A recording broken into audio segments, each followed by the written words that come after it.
Le calendula non vernaculaire, qui est le souci des jardins, alors bien sûr des jardins parce que c'est une plante horticole qui est utilisée largement aujourd'hui comme telle. Souci est à rapprocher non pas au terme souci, mais au soleil, à sol, car en fait on pensait que la fleur de calendula allait suivre les mouvements du soleil durant la journée, d'où cette appellation sol et qui est devenue ensuite par le temps souci.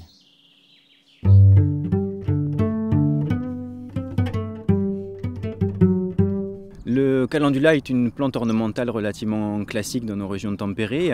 Il existe plus d'une vingtaine de variétés distinctes. Nous avons réalisé des travaux d'expérimentation depuis 5-6 ans qui nous ont permis de sélectionner 5 à 6 variétés plus riches en principes actifs, qui sont les caroténoïdes, et notamment la variété la plus utilisée en production agricole, c'est la variété corniche d'or.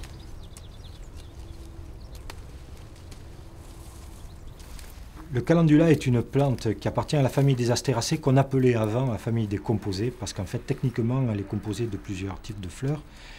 En particulier la fleur externe qu'on appelle ligule et qui a une couleur orange. Et cette couleur orange est due aux caroténoïdes. Et justement ce sont ces molécules qui sont intéressantes qui vont donner les vertus médicinales à la fleur de calendula.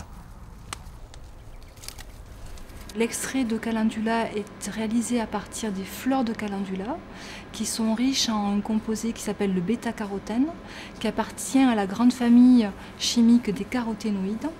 Cette famille chimique se caractérise en fait par une solubilité dans des solvants de type huileux, donc qu'on appelle des solvants lipophiles.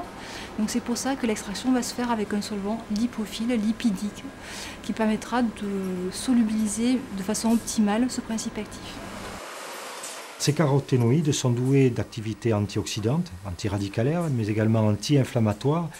Et c'est pour ces vertus-là qu'on utilise le calendula par voie topique, c'est-à-dire par voie cutanée, pour leurs vertus adoucissantes, en particulier pour des peaux fragiles comme celle du bébé. Et c'est pour ces vertus-là, bien sûr, qu'on s'y est intéressé chez Chlorane.